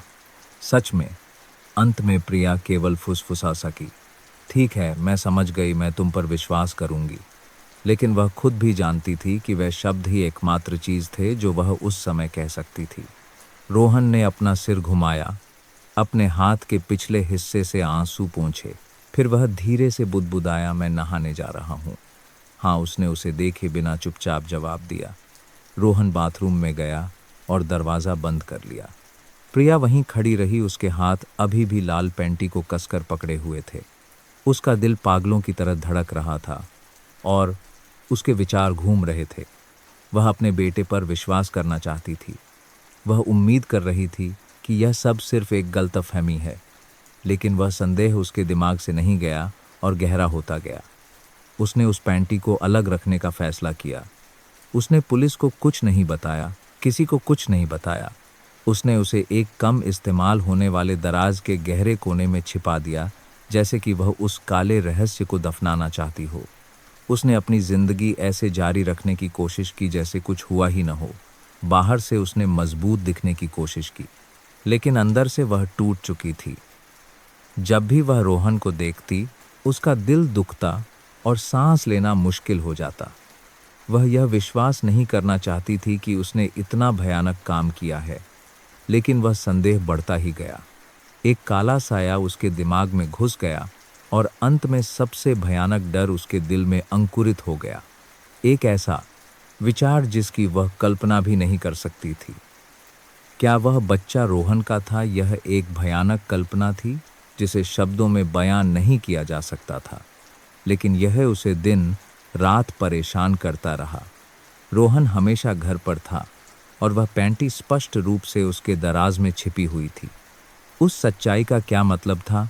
अगर वह बच्चा वास्तव में रोहन का था तो वह इस सेलिकारी है वास्तविकता को कैसे सहन करेगी? क्या वह उस सच्चाई को जानने के बाद भी गर्भवती रह सकती थी? वह विचार बहुत भयानक था। प्रिया को बुरे सपने आने लगे। सपने में बच्चा विकृत पैदा होता था और घूरती हुई आंखों से उसे देखता था। वह फुसफुसाता था, माँ को मुझे रोकना चाहिए था, माँ को मुझे पैदा नहीं होने देना चाहिए था। वह रोती और पसीने में भीगकर जाग जाती। उसका वफादार कुत्ता शेरू उसका चेहरा चाटता, उसे बहलाने की कोशिश करता, लेकिन वह दर्द दूर नहीं होता था। दिन में वह ऐसे दिखावा करती जैसे कुछ हुआ ही ना हो, लेकिन जब वह रोहन को देखती तो संदेह फिर से उठ खड़ा होता। रोहन अभी भी सामान्य लग रहा था।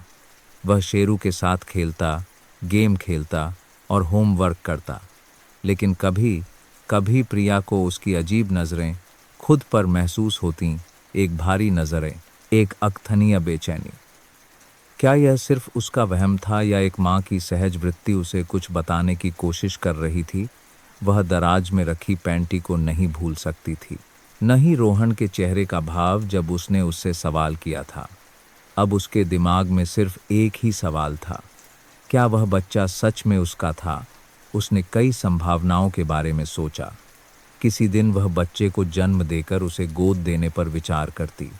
किसी दिन वह सोचती कि उसे बहुत देर होने से पहले सब कुछ खत्म कर देना चाहिए, लेकिन वह कुछ भी तय नहीं कर पा रही थी।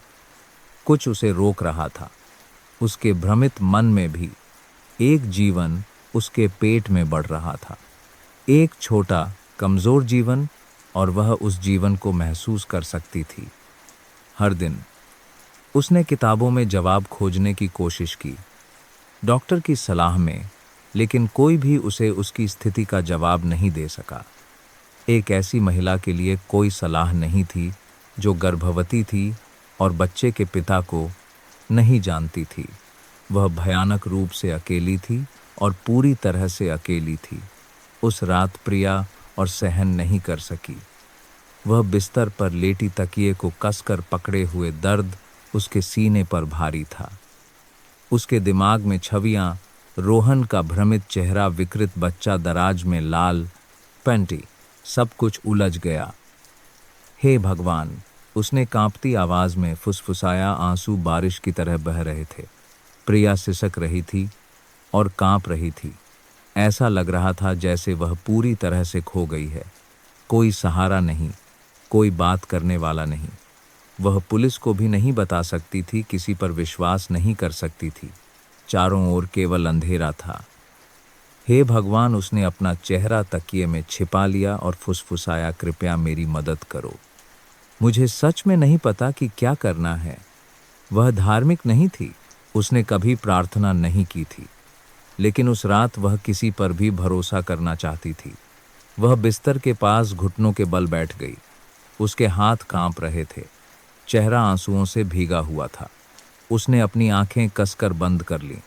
उसे प्रार्थना नहीं आती थी, लेकिन उसने पूरे दिल से फुसफुसाया, मुझे कुछ नहीं पता, कृपया मेरी मदद करो। मैं किसी को चोट नहीं पहुंचाना चाहती। मैं इस बुरे सपने से बाहर निकलना चाहती हूँ। प्रिया रोई और अपने कांपते शरीर को गले लगा लिया। उसे नहीं पता था कि कोई सुन रहा है या नहीं, लेकिन इस समय वह सच में उम्मीद कर रही थी कि कोई सुन रहा है, कि खामोशी में भी यह दर्द प्रसारित होगा।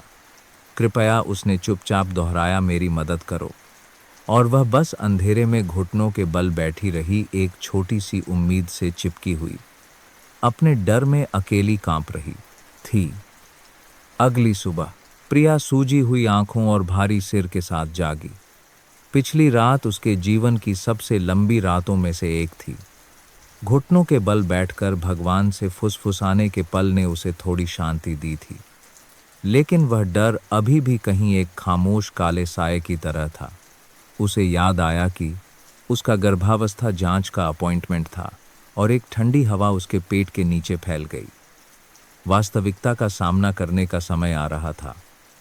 एक सपने में चलने वाले व्यक्ति की तरह उसने अनजाने में कपड़े पहने और बिना एक शब्द कहे घर से निकल गई। अस्पताल के रास्ते में उसका दिल जोर जोर से धड़क रहा था। उसे बच्चे को देखने से डर लग रहा था। वह भावनात्मक रूप से जुड़ना नहीं चाहती थी। जब वह अस्पताल पहुंची तो वह वेटिंग रूम में बैठ गई, जितना हो सके शांत दिखने की कोशिश कर रही थी, लेकिन उसके हाथ ठंडे और भीगे हुए थे। तुरंत बाद डॉक्टर ने उसे अंदर बुलाया। कुछ मिनटों के बाद प्रिया जांच की मेज पर लेटी थी। उसके पेट पर जेल लगाया गया और अल्ट्रासाउंड मशीन उसकी त्वचा को छू गई। स्क्रीन पर काली सफ़ेद छवि दिखाई दी और तुरंत बाद बच्चे के दिल की धड़कन पूरे कमरे में गूंजने लगी। एक तेज, शक्तिशाली और जीवंत ध्वनि, यह रहा, बच्चा स्वस्थ रूप से विकसित हो रहा है। डॉक्टर ने धीरे से मुस्कुराते हुए कहा। प्रिया का सीना जकड़ गया। उसे नहीं पता था कि क्या उम्मीद करनी है, लेकिन उन शब्दों को सुनने के पल में उसके दिल की गहराई में कंपन हुआ। क्या बच्चा ठीक है? उसने कांपती आवाज में पूछा। हाँ, बहुत स्वस्थ है। दिल की धड़कन मजबूत है और विकास भी सामान्य सीमा के भीतर है। आंसू बहने लगे इससे पहले कि वह उन्हें रोक पाती। प्रिया ने अपने दोनों हाथों से अपना चेहरा ढक लिया और चुपचाप रोने लगी। अब यह स्पष्ट था, उसके अंदर एक जीवन पल रहा था। यह सच था। डॉक्टर ने मशीन बंद कर दी और उसे कोमल आंखों से देखा। चलो थोड़ी देर बात करते हैं। प्रिया झिझकी, उसका दिल नरम हो गया था और ऐसा लगा जैसे सब कुछ उजागर हो गया हो, लेकिन वह इस बोझ को अकेले नहीं उठा सकती थी। डॉक्टर, जैसा आपने कहा, मैं पुलिस स्टेशन गई थी, लेकिन मुझे अभी भी नहीं पता कि बच्चे का पिता कौन है। उसकी आवाज़ छोटी और चिंता से भरी थी। मुझे बहुत डर लग रहा है। आपको किस बात का डर है? डॉक्टर के शांत सवाल को सुनकर प्रिया ने एक गहरी सांस ली। मुझे डर है कि बच्चा मेरे बेटे का है। डॉक्टर की आंखें आश्चर्य से चौड़ी हो गईं। आप क्या कह रही हैं? मैंने अपने बेटे के दराज में अपनी पैंटी पाई। वह सिर्फ 16 साल का है। मैंने उससे पूछा, लेकिन उसने इनकार कर दिया। लेकिन यह विचार मेरे दिमाग में घूमता रहता है। क्या यह हो सकता है? क्या उसने मेरे सोते समय कुछ किया होगा? मैं ऐसा ही सोचती रहती हूँ। डॉक्टर ने सांस छोड़ी, पेशेवर रवैया बनाए रखने की कोशिश करते हुए। क्या आपने इस बारे में पुलिस से बात की है? प्रिया ने सिर हिलाया। अभी नहीं, मैं नहीं कह सकती। वह मेरा बेटा है। लेकिन अगर यह सच है तो क्या? डॉक्टर एक पल के लिए चुप रहा और फिर गंभीरता से बोला, उस संदेह को दूर करने का एक तरीका है। प्रिया ने उसे आश्चर्य से देखा। कौन सा तरीका? गर्भावस्था के दौरान भी डीएनए परीक्षण किया जा सकता है। मां के खून और बेटे की लार की तुलना करके यह पुष्टि की जा सकती है कि भ्रूण के साथ सीधा वंशानुगत संबंध है या नहीं। प्रिया ने कई बार अपनी पलकें झपकाईं। क्या ऐसा किया जा सकता है?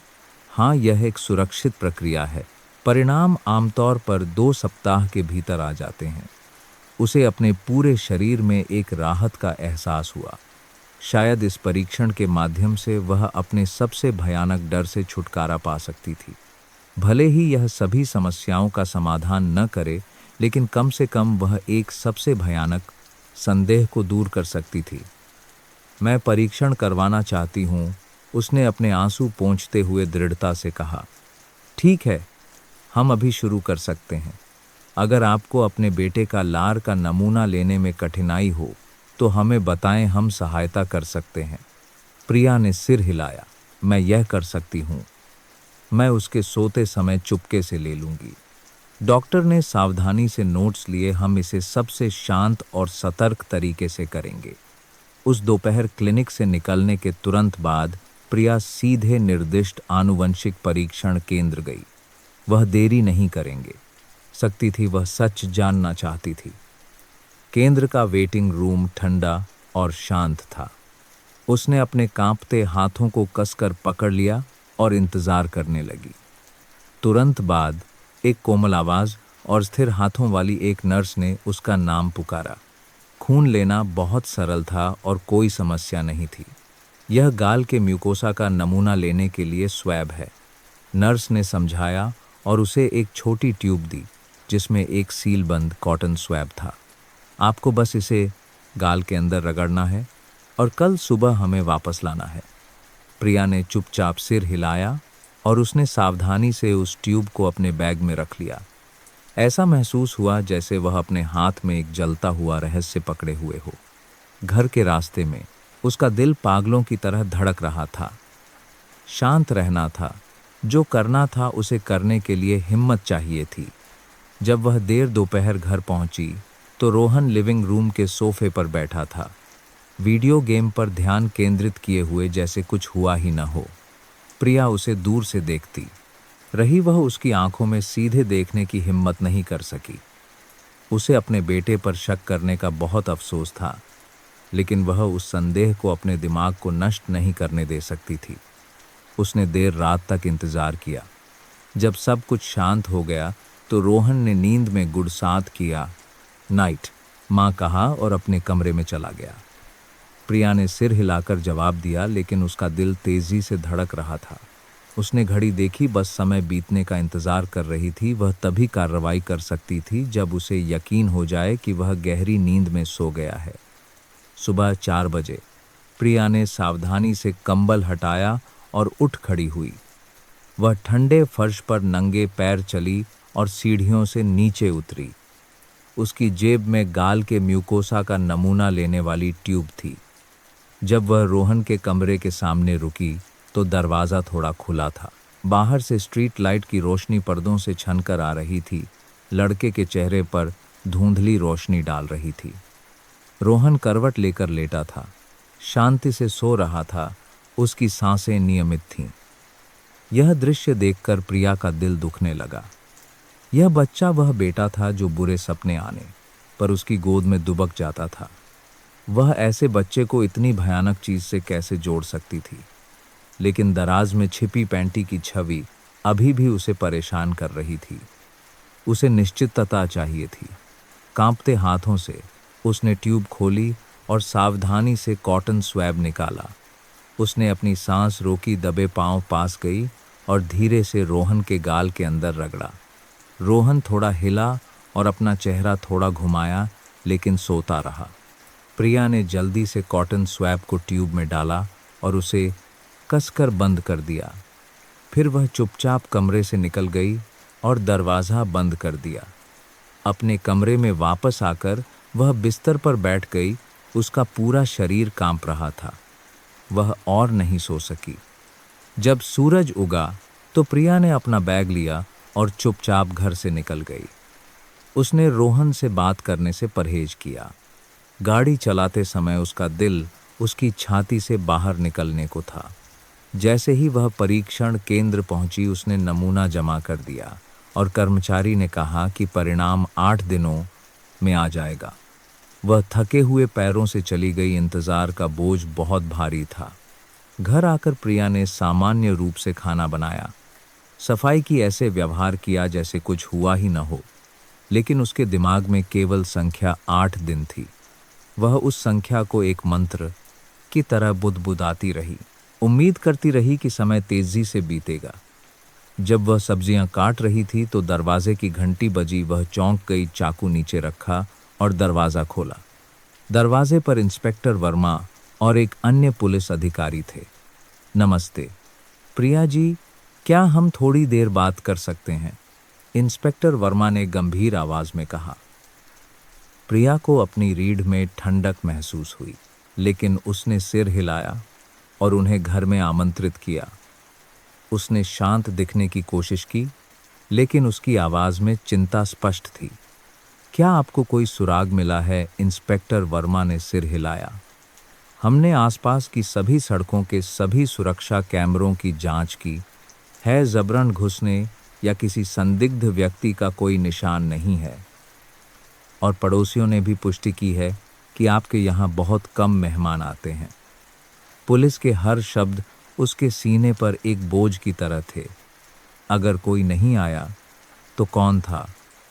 इंस्पेक्टर वर्मा ने आगे कहा, क्या आपको सच में कुछ भी असामान्य याद नहीं है, चाहे वह कितना भी छोटा क्यों न हो? प्रिया झिझकी। रोहन का चेहरा और दराज में रखी पैंटी की याद उसके दिमाग में कौन थी, लेकिन वह अभी नहीं कह सकती थी।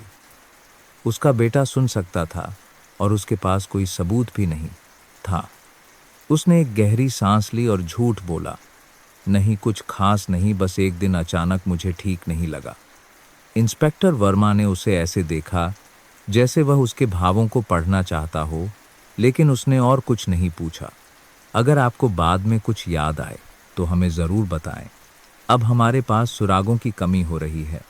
पुलिस के जाने के बाद प्रिया ने चुपचाप दरवाज़ा बंद किया और उस पर झुक गई। उसके पैर नरम हो गए थे, वह लगभग गिर गई थी। उसने अभी पुलिस से झूठ बोला था। वह एक ऐसा रहस्य छिपा रही थी जो सबके बारहा से कुछ बदल सकता था, लेकिन बिना सबूत के वह रोहन पर शक नहीं कर सकती थी। 8 दिन उसने मन ही मन बुदबुदाया, सच जानने के लिए बस 8 दिन और। उस दौरान समय बेरहमी से और धीरे धीरे बीतता गया। हर पल डर और उम्मीद के बीच एक लड़ाई थी। 8 दिन बीत चुके थे, लेकिन प्रिया के लिए वह समय अनंत काल जैसा लंबा था। जिस क्षण से उसने परीक्षण का नमूना जमा किया था, समय जैसे रुक गया था और उसकी जिंदगी भी एक ठहराव की स्थिति में थी। डीएनए परीक्षण के परिणामों की प्रतीक्षा करते हुए वह एक खामोश दर्द में कैद थी। बाहर से उसने अपनी सामान्य दिनचर्या बनाए रखने की कोशिश की। उसने कॉफ़ी बनाई, घर की सफाई की, रोहन को देखकर मुस्कुराई, लेकिन अंदर से वह डर, चिंता और अपराधबोध से भरी हुई थी। रोहन अभी भी स्कूल जाता, गेम खेलता और शेरू को आंगन में घुमाने ले जाता था। बाहर से वह ठीक लग रहा था, लेकिन प्रिया लगातार उसके कार्यों पर नज़र रख रही थी।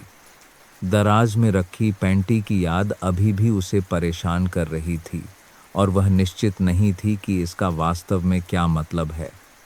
और अब सच्चाई का क्षण आ रहा था।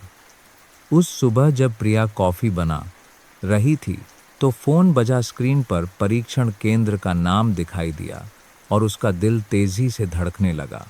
कांपते हाथों से उसने फ़ोन उठाया। नमस्ते प्रिया जी, डीएनए परीक्षण के परिणाम आपके पंजीकृत ईमेल पर भेज दिए गए हैं। उसने लगभग न सुनाई देने वाली आवाज़ में धन्यवाद कहा और फ़ोन काट दिया। कुछ सेकंड के लिए प्रिया फ़ोन पकड़े हुए चुपचाप खड़ी रही। तुरंत बाद वह लिविंग से रूम में गई और अपना लैपटॉप चालू किया। हर क्लिक बहुत भारी था। स्क्रीन धीरे धीरे लोड हुई और अंत में उसके इनबॉक्स में संदेश आ गया। विषय बहुत स्पष्ट था, गोपनीय डीएनए परीक्षण परिणाम। प्रिया को हिम्मत जुटाने में कुछ मिनट लगे। अंत में जब उसने क्लिक किया और स्क्रीन पर लिखे शब्दों को पढ़ा तो उसकी दुनिया जैसे रुक गई। रोहन कुमार का भ्रूण के साथ कोई वंशानुगत संबंध नहीं है। उसने उस वाक्य को बार बार पढ़ा। रोहन बच्चे का पिता नहीं था। एक राहत की सांस निकली। प्रिया घुटनों के बल बैठ गई और चुपचाप रोने लगी। नरक जैसे संदेह का दर्द गायब हो गया था, लेकिन उसकी जगह अपराधबोध का एहसास था। उसने अपने बेटे पर शक किया था, उसे दूर कर दिया था और चुपके से उसके गाल का नमूना लिया था। माँ को माफ कर दो रोहन, माँ को सच में माफ कर दो। लेकिन तभी एक और सवाल उठा, तो आखिर यह किसने किया था और वे बिना कोई निशान छोड़े इस घर में कैसे घुसे? निश्चितता एक बार फिर ढह गई। राहत का एहसास क्षणभंगुर था और उसकी जगह एक गहरा और अधिक अंधकारमय डर था। असली अपराधी अभी भी कहीं बाहर था। कुछ दिनों तक प्रिया ने अपनी सामान्य दिनचर्या बनाए रखने की कोशिश की, लेकिन डर ने उसे नहीं छोड़ा। घर का हर कोना, हर छोटी सी आवाज उसे तनाव में डाल देती थी। क्या अब भी कोई उस पर नजर रख रहा है? यह एक बार हो चुका था। एक दोपहर फोन फिर बजा। इस बार पुलिस विभाग से था। इंस्पेक्टर वर्मा की आवाज दूर और ठंडी थी। प्रिया जी, यह बताते हुए खेद है, लेकिन हम जांच को अस्थायी रूप से रोक देंगे। क्या क्यों? अपराध का कोई निशान नहीं है। सुरक्षा कैमरों में कोई अजनबी आते जाते रिकॉर्ड नहीं हुआ और जबरन घुसने का कोई निशान भी नहीं मिला। प्रिया ने फोन को कसकर पकड़ लिया। लेकिन मुझे यकीन है कि मेरा किसी के साथ कोई संबंध नहीं था। हो सकता है आपको याद ना हो। यह भी संभव है कि यह एक सहमति से बना संबंध था। मैंने शराब नहीं पी, मैं बाहर नहीं गई, मैं किसी से नहीं मिली। मैं सिर्फ अपने बेटे के साथ घर पर थी। एक असहज खामोशी छा गई। मैं समझता हूं, लेकिन कोई सबूत नहीं है। हम जांच जारी नहीं रख सकते। अगर कोई और सुराग मिलता है तो हम फिर से जांच करेंगे। फोन कट गया। प्रिया फोन पकड़े हुए वहीं खड़ी रह गई, एक बार फिर स्तब्ध। वह अकेली थी। सच्चाई अभी भी अंधेरे में छिपी थी और डर और भी स्पष्ट होता जा रहा था। प्रिया लिविंग रूम के बीच में खड़ी थी। कपड़े फर्श पर बिखरे हुए थे। उसका शरीर वहां था, लेकिन उसकी आत्मा कहीं दूर थी। दर्द और गुस्से में खो जाने का एहसास। दुनिया ने उसकी न्याय की गुहार को अनसुना कर दिया था। उसके दिन एक खामोश कोहरे में बीत रहे थे। उसने एक सामान्य जीवन बनाए रखने की कोशिश की, लेकिन धीरे धीरे वह डूब रही थी। फिर भी उसके पेट में जीवन नहीं रुका। पेट अब स्पष्ट रूप से उभर आया था। लगातार एक बिना जवाब वाले अतीत और एक अपरिहार्य भविष्य की याद दिला रहा था।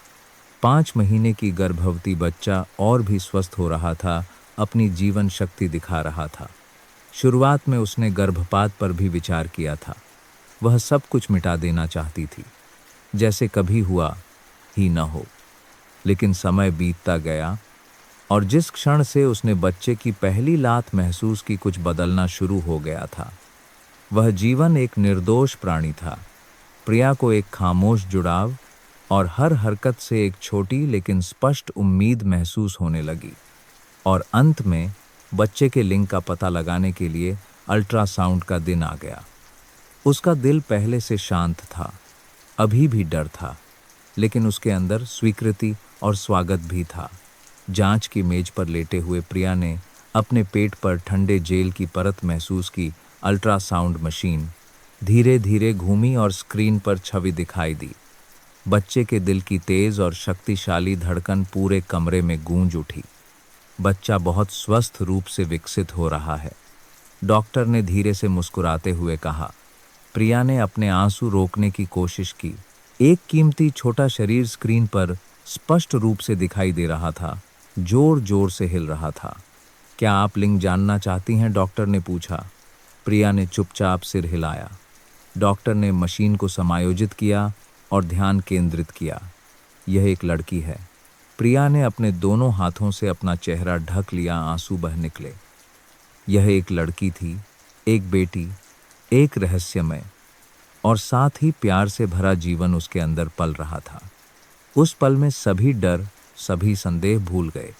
प्रिया ने बस उस बच्चे की रक्षा करने की तीव्र इच्छा महसूस की। जब वह अस्पताल से अल्ट्रासाउंड की तस्वीर हाथ में लेकर निकली तो प्रिया पहले से अलग थी, वह मजबूत हो गई थी। अब अतीत का जवाब न जानना भी ठीक था। अपनी बेटी को एक प्रिया पहले से अलग थी, सुरक्षित भविष्य देने का संकल्प स्पष्ट था। सच्चाई अभी भी कहीं छिपी हुई थी, लेकिन उसका दिल साफ था। वह इस बच्चे को वैसे ही प्यार करेगी जैसी वह है। अगले महीने धीरे धीरे बीते, जांचें, सुबह की बीमारी, बिना नींद की रातें। उसका पेट बड़ा होता गया और उम्मीद डर के साथ मिल गई। फिर एक सुबह सब कुछ बदल गया। एक अचानक दर्द ने प्रिया को जगा दिया। एक इतना तेज दर्द कि सांस लेना असंभव था। वह चिल्लाई, रोहन। उसका दिल फटने को था और रोहन घबराकर कमरे में भागा। माँ, क्या हुआ? प्रिया बोल नहीं सकी, बस दर्द में सिकुड़ गई।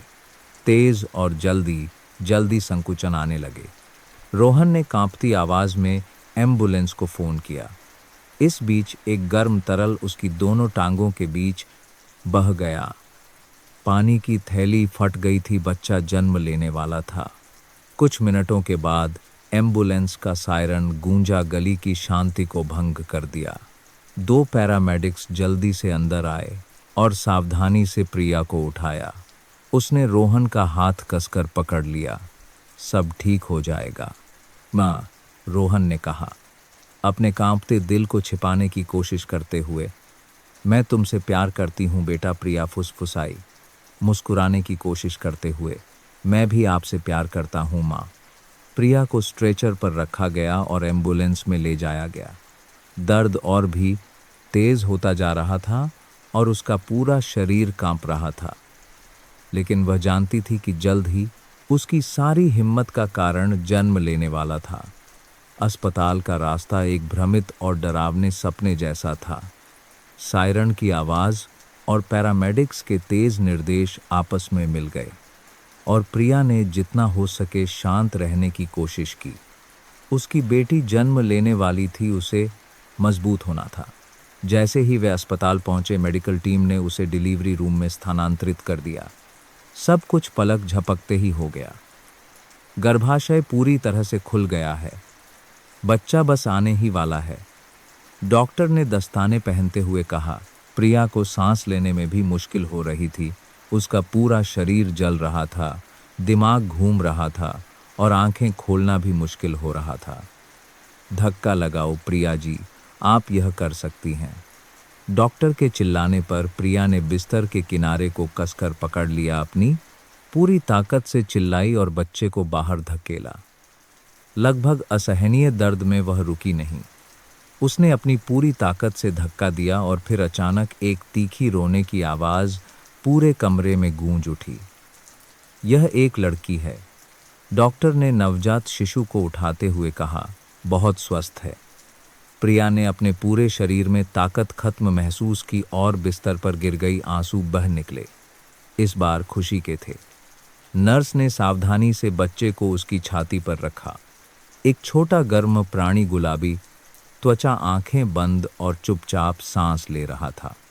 प्रिया ने भावुक होकर बच्चे को देखा और फुसफुसाई, तुम बहुत सुंदर हो, बिल्कुल सही। उसने धीरे से अपनी बेटी के गाल को सहलाया, मेरी बेटी, मेरा चमत्कार। बच्चे ने अपनी माँ की आवाज़ सुनी, धीरे से अपनी आंखें खोलीं और फिर बंद कर लीं। प्रिया आंसुओं में मुस्कुराई। वह प्यार बहुत बड़ा था। माँ तुम्हारी रक्षा करेगी, जब तक माँ तुम्हारे साथ है, तुम्हारे साथ कुछ भी बुरा नहीं होगा। उस पल में सभी डर, सभी दर्द, सभी बिना जवाब वाले सवाल गायब हो गए। केवल वह और उसकी बेटी मौजूद थे। प्रिया ने उन सभी चीज़ों को याद किया जो बीत चुकी थीं, सदमा, संदेह, खामोशी, अंतहीन चिंताएं। लेकिन अब इस कीमती छोटे प्राणी को अपनी बाहों में पकड़े हुए वह खुद से निश्चित हो सकती थी। तुम्हारी योजना नहीं बनाई गई थी, लेकिन तुम सबसे सुंदर उपहार हो जो माँ को मिला है, प्रिया ने कांपती आवाज में कहा। तुम मेरी परी हो। भगवान का शुक्र है कि उन्होंने मुझे आज तक सहने की शक्ति दी। और उसने चुपचाप अपनी आंखें बंद कर लीं। अपने दिल की गहराई से एक धन्यवाद की प्रार्थना की। कुछ दिनों के बाद प्रिया बच्चे को घर ले आई। बच्चे का कमरा पहले से ही तैयार था। दीवारें हल्के रंगों में रंगी हुई थीं। एक सुंदर पालना और चारों ओर नरम खिलौने थे। जिस क्षण उसने पहली बार अपनी बेटी को पालने में रखा, प्रिया का दिल भावनाओं से भर गया। बच्चा एक परी की तरह शांति से सो रहा था। तुरंत बाद पड़ोसी आने लगे। प्रिया को मोहल्ले में हर कोई पसंद करता था और अब हर कोई बच्चे को देखने आना चाहता था। एक बूढ़ी औरत खुद से सिले हुए बच्चों के कपड़े लेकर आई। एक और पड़ोसी ने छोटे जूते और एक प्यारा खिलौना उपहार में दिया। हर कोई बच्चे की सुंदरता की प्रशंसा कर रहा था। प्रिया बच्ची बहुत सुंदर है, पड़ोस की सबसे बूढ़ी महिला ने कहा। उसके गाल देखो, बिल्कुल गुड़िया जैसी। यह सच में भगवान का आशीर्वाद है। एक और पड़ोसी ने एक टेडी बियर दिया और हंसा। तुम सच में भाग्यशाली हो कि तुम्हें यह राजकुमारी मिली है। प्रिया धीरे से मुस्कुराई और धन्यवाद दिया। जब किसी ने बच्चे के पिता के बारे में पूछा तो उसने बस चुपचाप कहा, यह एक लंबी कहानी है, मैं इसे याद नहीं करना चाहती। लोगों ने उसकी खामोशी का सम्मान किया और जल्दी से विषय बदल दिया। जिंदगी हल्की और शांतिपूर्ण लगने लगी थी। हालांकि एक धूप वाली दोपहर में एक अप्रत्याशित घटना घटी। प्रिया लिविंग रूम में बैठी थी, बच्चे को सावधानी से पकड़े हुए और दूध पिला रही थी कि दरवाजे की घंटी बजी। वह धीरे धीरे उठी बच्चे को गोद में लेकर दरवाजे पर गई। जब उसने दरवाज़ा खोला तो विक्रम एक मुस्कान के साथ दहलीज पर खड़ा था। उसके हाथ में रंगीन कागज में लिपटा एक उपहार था। नमस्ते प्रिया जी, सुना है राजकुमारी घर आ गई है। उसकी आवाज़ कोमल थी और उसकी आंखों में एक गर्मजोशी भरी चमक थी। प्रिया ने विक्रम को दरवाजे पर खड़ा देखा और धीरे से मुस्कुराई। वह हमेशा एक दयालु और मददगार पड़ोसी रहा था, इसलिए उसकी उपस्थिति ने उसके दिल को गर्म कर दिया। नमस्ते, अंदर आओ, उसने उसे घर में आमंत्रित किया। लिविंग रूम से गुजरते हुए विक्रम ने बच्चे के कमरे को देखा। प्यार से सजाया गया एक कमरा। वाह, कमरा बहुत सुंदर है, उसने कहा। तुम्हारी देखभाल महसूस की जा सकती है। मैंने अपनी पूरी कोशिश की, प्रिया ने चुपचाप अपनी बेटी को देखते हुए जवाब दिया। मैं चाय बनाती हूँ, क्या तुम इसे पकड़ोगे? बेशक, खुशी से। विक्रम ने उपहार मेज पर रखा और अपनी बाहें फैलाईं। प्रिया ने सावधानी से बच्चे को उसकी बाहों में रख दिया। विक्रम ने बच्चे को सावधानी से पकड़ा और उसके शांत चेहरे को देखा। कितनी छोटी और सुंदर है, सच में एक परी है। प्रिया निश्चिंत होकर रसोई में चली गई। चाय बनाते समय वह मुस्कुराई जब उसने लिविंग रूम से विक्रम को बच्चे से धीरे धीरे बात करते हुए सुना। लेकिन जिस क्षण उसने चाय का कप उठाया और लिविंग रूम में वापस आई, उसके चेहरे से मुस्कान गायब हो गई। चाय का कप उसके हाथ से फिसल गया और गर्म चाय फर्श पर गिर गई। प्रिया को अपने पैर पर जलन का दर्द भी महसूस नहीं हुआ। वह बस विक्रम के हाथ पर मौजूद तिल को घूर रही थी। वह बिल्कुल वैसा ही तिल था जैसा उसकी बेटी के हाथ पर था। विक्रम चौंक खड़ा हो गया। प्रिया जी, आप ठीक हैं? आप जल गईं। लेकिन वह एक शब्द भी नहीं बोल सकी। वह बस उस तिल को घूरती रही। कैसे उसके हाथ पर ठीक वैसा ही तिल कैसे हो सकता है जैसा उसकी बेटी का है? प्रिया ने बड़ी मुश्किल से खुद को संभालते हुए कहा, मुझे थोड़ा चक्कर आ रहा है, शायद थकान की वजह से है। मैं बच्ची के साथ थोड़ी देर लेटूंगी, तुम यहीं रुको। नहीं नहीं, आप आराम कीजिए, मैं ठीक हूँ। सच में, उसने ज़बरदस्ती मुस्कुराते हुए कहा। विक्रम के जाने के बाद प्रिया तुरंत अपनी बेटी को लेकर कमरे में भागी। उसका दिल पागलों की तरह धड़क रहा था। उसने अपना फ़ोन निकाला और जल्दी से फ़ोन मिलाया। इंस्पेक्टर वर्मा, मुझे पता है कि यह किसने किया है। यह विक्रम है। आज मैंने उसके हाथ पर एक तिल देखा जो बिल्कुल मेरी बेटी जैसा है। वह बच्चे का पिता है। उसने मेरा फ़ायदा उठाया है। कुछ पलों की खामोशी के बाद इंस्पेक्टर वर्मा की आवाज़ आई, आप शांत रहिए, हम तुरंत वहां पहुंच रहे हैं। कुछ मिनटों के बाद पुलिस की गाड़ी का सायरन गूंजा, शांत गली को चीरता हुआ। 3 पुलिसकर्मी जल्दी से गाड़ी से उतरे, जिनका नेतृत्व इंस्पेक्टर वर्मा कर रहे थे। विक्रम ने दरवाज़ा खोला और घबराए हुए चेहरे से कहा, आप लोगों को क्या चाहिए? विक्रम सिंह, आपको गिरफ्तार किया जाता है। इंस्पेक्टर वर्मा ने दृढ़ता से कहा, गिरफ्तार? आप क्या कह रहे हैं? ज़रूर कोई गलतफहमी हुई है। बलात्कार और प्रिया को गर्भवती करने के आरोप में हमारे पास जांच करने के लिए पर्याप्त आधार हैं। पुलिसकर्मियों ने विक्रम को हथकड़ी लगा दी। उसने जोरदार विरोध किया। यह एक गलतफहमी है। मैं उसका दोस्त हूं, मैंने ऐसा बिल्कुल नहीं किया। डीएनए सच बताएगा। इंस्पेक्टर वर्मा ने दृढ़ता से कहा। पुलिस स्टेशन में विक्रम को डीएनए परीक्षण के लिए अपना नमूना देना पड़ा। 2 दिन बाद परिणाम आ गए। इंस्पेक्टर वर्मा ने कांपते हाथों से परिणाम पत्र खोला और वह निश्चित थे विक्रम बच्चे का पिता था। गुस्सा उमड़ पड़ा। जितना ज्यादा उन्होंने उस पर विश्वास किया था, यह झटका उतना ही बड़ा था। परिणाम देखकर विक्रम पूरी तरह से सन्न रह गया। जिस क्षण सच्चाई सामने आई, विक्रम का चेहरा पीला पड़ गया। उसने महसूस किया कि उसके पास भागने के लिए कोई जगह नहीं बची है। अंत में एक छोटी और कांपती हुई आवाज में उसने सब कुछ कबूल करना शुरू कर दिया। इंस्पेक्टर वर्मा की आंखों में देखने की हिम्मत नहीं कर सका। उसने सावधानी से कहा कि प्रिया के प्रति उसका जुनून बहुत पहले शुरू हो गया था। वह उसे लंबे समय से देख रहा था और मौके का इंतजार कर रहा था। जब उसकी शादी खत्म हो गई और उसका पति चला गया, तो विक्रम लंबे समय से उस पल का इंतजार कर रहा था। उसने प्रिया से संपर्क करने के तरीके खोजे, अक्सर मदद करने के लिए आता, एक ईमानदार चेहरा दिखाता और प्रिया और रोहन का विश्वास जीतना शुरू कर दिया। वह अक्सर उसके घर आता, छोटी छोटी चीज़ों को ठीक करने में मदद करने का नाटक करता या आंगन में घास काटने में मदद करता।